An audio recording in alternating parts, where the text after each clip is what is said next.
Gary Hoey plays music with intensity, passion, and ferocity, making his guitar come alive.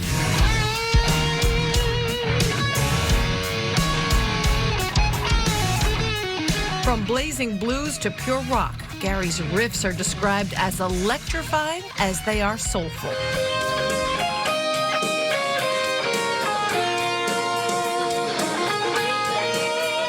I started playing guitar when I was 13. I got so obsessed with the guitar within the first 2 years, and by the time I was 14, 15, I was totally obsessed, playing like 8 hours a day. My mother was like, you have to stop. But asking Gary to stop playing the guitar was like asking him to stop breathing. At 16, he dropped out of high school. I started a band with a couple guys in my neighborhood. I just knew that was what I was going to do for a living.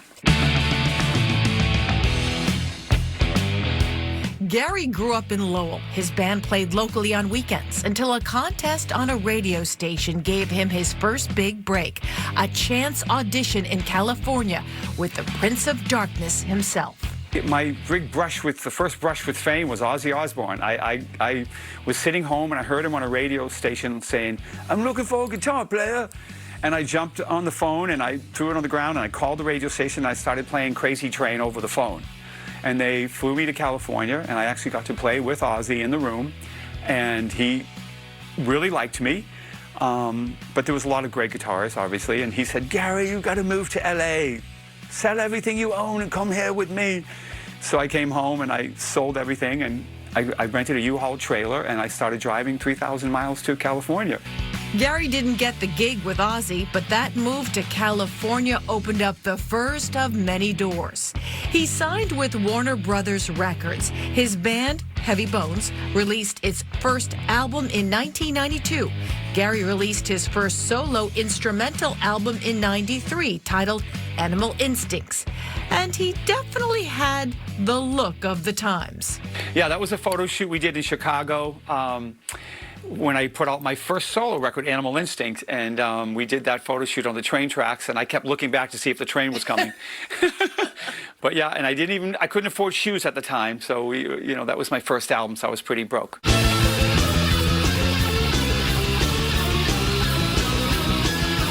Animal Instincts brought Gary his first top 5 Billboard song, a remake of the 1971 tune, Hocus Pocus. It was amazing. I was driving down Pacific Coast Highway, I'll never forget, and I heard my song on the radio. And I was driving my beat to crap Toyota Celica. I had no money, and I just heard my song on the radio. And I was just so excited. I was calling my friends and, telling them I was on the radio. And they said, "Yeah, I know, we heard it."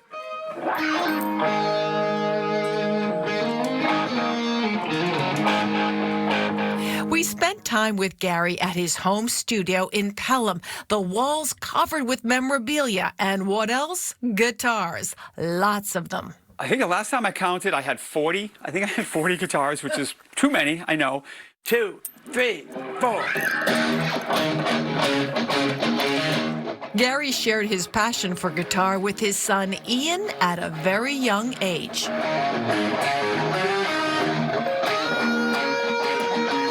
I bought him a guitar when he was 5, a little teeny, shrunk down guitar, and I started teaching him Twinkle, Twinkle, Little Star.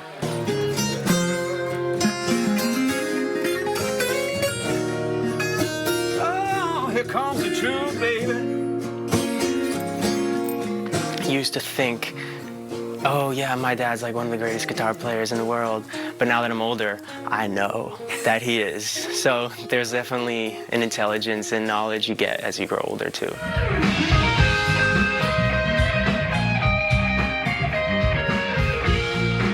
Ian sings backup vocals and plays guitar in Gary's band. He's also working on a solo album he plans to release this year.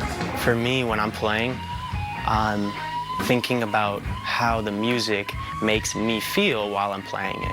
I've noticed that when I do that, people after the show come up to me and just connect with me on such a level deeper than I feel like if I didn't do that.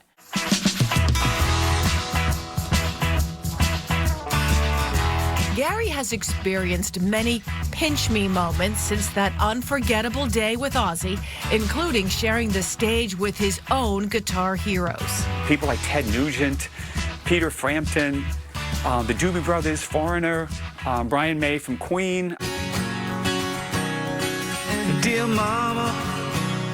Gary's new album, Avalanche, is his first release in 6 years, focusing on some personal hardships. I lost my mother and I lost my sister to cancer, and so it kind of felt like an avalanche hitting me. All these things were coming at me at once, and so I wrote a song called Avalanche, thinking about how so many people go through hardships in life.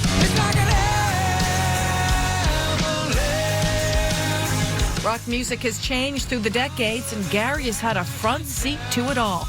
But to borrow a quote from Neil Young, Gary firmly believes rock and roll will never die. I feel like people appreciate the classics a little bit more. I see even young people listening to a lot of classic rock music, the old blues, B.B. King, Stevie Ray Vaughan. So I feel like rock and roll is always going to be there.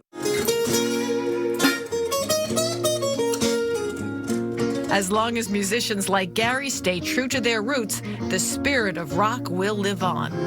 Don't look now, baby. 'Cause here comes the truth.